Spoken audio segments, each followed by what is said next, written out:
Tyrese Halliburton was voted the most overrated player in the NBA. And after game 1 of the Eastern Conference semifinals, where he had 22 points, 13 assists on 69% true shooting, he's not only playing great basketball, he's proving all the doubters wrong. And I think this is something that has to be talked about because Tyrese Halliburton is a certified All-NBA player, certified All-Star, and one of the best offensive players in the entire NBA. So in today's episode of At the Buzzer Sports, we're going to be talking about Tyrese Halliburton and why he should not be the most overrated player in the NBA.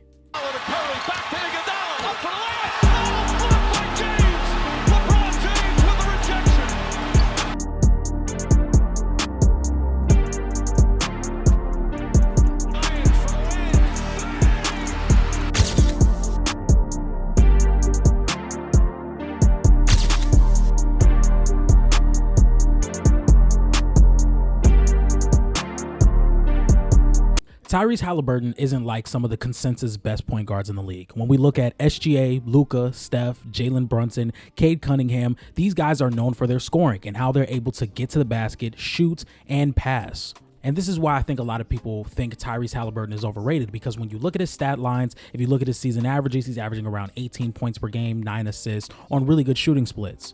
But you don't necessarily see the 25 plus point per game season averages like you would see from a Brunson, Steph, Luka, or SGA. And that's why you would have to look deeper into Hallie's games to see how good he really is. And this wasn't necessarily the best start for Tyrese Halliburton. Throughout the first month of the season, he was averaging 15 points per game on 8.5 assists on a 51% true shooting. He was turning the ball over a lot, he wasn't getting to his spots, and he wasn't shooting the ball well either. But since then, Tyrese Halliburton has averaged 19.5 points per game, 9.5 assists per game on 65% true shooting. He's been one of the best passers in the NBA, and he's been uber efficient. I did a series prediction for the Cavs versus Pacers series on the Mars Talk Sports channel, the Hoop Talk podcast, which I do every week. One of my biggest discrepancies with the Pacers was I don't think Tyrese Halliburton is going to be able to attack the mismatches that he would get on Evan Mobley and Jarrett Allen. And he was really good in those situations. He was getting to the rim, he was collapsing the defenses, and Halliburton is the best decision maker in the NBA, so he's going to constantly make the right decision out of those looks. Here, he's going to get a switch on to Jarrett Allen, and once again, Tyrese Halliburton just is not the driver that you would want him to be, or he's not the mismatch attacker or isolation scorer that you would want him to be to feel like extremely worried about a guy like Jarrett Allen who moves really well in space to necessarily be so concerned that you have to collapse your defense onto it. But Tyrese Halliburton, being the mid-range shooter he is, the floater shooter he is, and the pull-up three-point shooter that he is, and catch-and-shoot three-point shooter that he is going to be able to get efficient looks. So it felt like in this first game, the Cleveland Cavaliers were scrambling on defense way more than I feel like they actually should have. So if we take a look at this clip, they're going to run an inverted pick and roll just so you can get Pascal Siakam here on Max Strus. Tyrese Halliburton is going to set the screen, and instead of switching it here, Jarrett Allen is going to cover for Pascal Siakam, even though you have like a decent situation with the spacing in the corner here to where Donovan Mitchell can close out on either one of these players pretty comfortably, and Evan Mobley can be the backside rim protector, so you don't necessarily have to send help when Pascal Siakam is attacking Max Strus here. And you pass it to Halliburton. Halliburton either has an open three, but Jarrett Allen is way too aggressive on the closeout, and he drives right past it, and then Hallie gets to that patented floater that we all know about. And then here you have I wouldn't say the final play of the game, but this was a really big shot from Tyrese. And I think him being able to take advantage of switches is extremely important, especially in this series, because the Cavs were comfortable with switching everything. That's how you take away some of the advantages that the Indiana Pacers are meant to have. We saw in the Bucks series, Tyrese Halliburton was able to take advantage of Brook Lopez out in space multiple times, which gives him optimal position, therefore collapsing the defense and him being able to make plays out of it. We saw in one of the games in the series, I definitely don't remember which game, but I think like 3 straight possessions in the first half, Tyrese Halliburton got Brook Lopez switched on the perimeter. Tyrese Halliburton drives by Brook Lopez and gets an easy layup. Then the next possession, Tyrese Halliburton drives past Brook Lopez again. Giannis helps off, kick out past to Miles Turner, open 3. The very next possession, Hallie drives past Brook Lopez, kick out to Aaron Nesmith, wide open 3. All those 3 plays were converted, and that's how you generate really good points with the Pacers.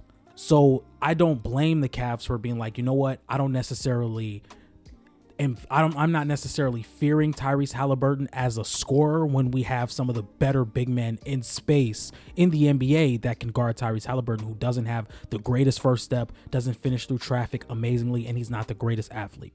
If we take a look at some of Tyrese Halliburton's isolation stats over the regular season, he was 1.6 possessions per game on 0.93 points per possession on 39% from the field in a 62nd percentile efficiency.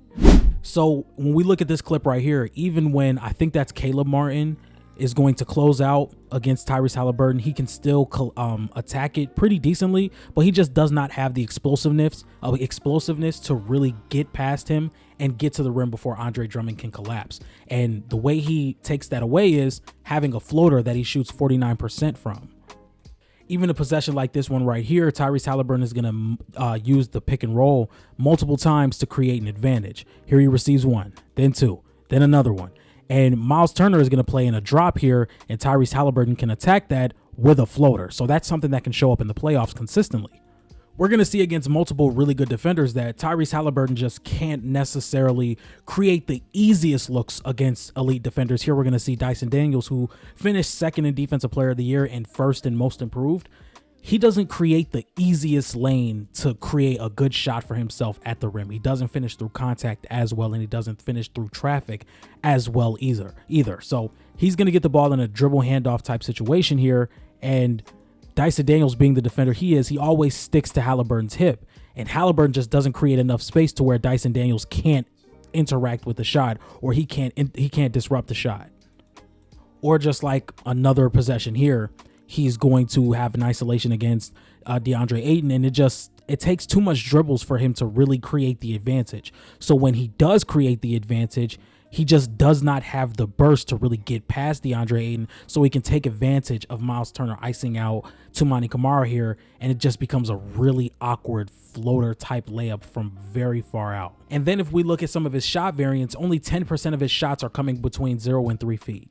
And I think in some of the most important moments of these playoffs, Tyrese Halliburton has been able to take advantage of having players or bigs or mismatches in general being switched on to him and the opposing team feeling comfortable with that matchup. We talk about Game 5 in Indiana late in the game for a game winner. Tyrese Halliburton drives past Giannis Antetokounmpo. Now, he did have 5 fouls, but just being able to get to the rim confidently, that's really good for Tyrese Halliburton. And in this game, multiple times, we saw him switched on to Jared Allen and Evan Mobley and be able to take advantage of that. So my overall conclusion to why Tyrese Halliburton isn't the most overrated player in the NBA is you have a guy who's the best decision maker in the NBA. He's going to make the right pass out of screen and rolls, out of transition opportunities, and just passing it, kicking it out to the three-point line constantly. Since November 23rd, he's had a 65% true shooting. That's one of the highest true shootings that we've seen from guards in the NBA. Somebody like SGA, who's averaging 33 points per game on 64% true shooting, that's extremely efficient. What Tyrese Halliburton is doing is producing some of the best offense we've seen in the NBA while being mega efficient and being the playmaker that he is. And then we talk about somebody who takes care of the ball the way he does. Tyrese Halliburton is the type of player to have 13 assists with only 1 or 2 turnovers. So my conclusion to this video would be Tyrese Halliburton is going to constantly lead a top tier offense in the NBA. He's going to be mega efficient and he's going to take care of the ball. Not only that, Tyrese Halliburton has been really good in the playoffs so far, being a mismatch attacker, three-point shooter, and playmaker. So the next time you bring up Tyrese Halliburton being the most overrated player in the NBA, make sure you look at his game one more time. So ladies and gentlemen, if you guys like this type of content, please be sure to like, comment, and subscribe. I'm going to be having a lot more videos to you. The playoffs are still coming up. The second round is going to be amazing. I am going to have more videos put out very, very soon. And with all that being said, I will see you guys next time. Peace.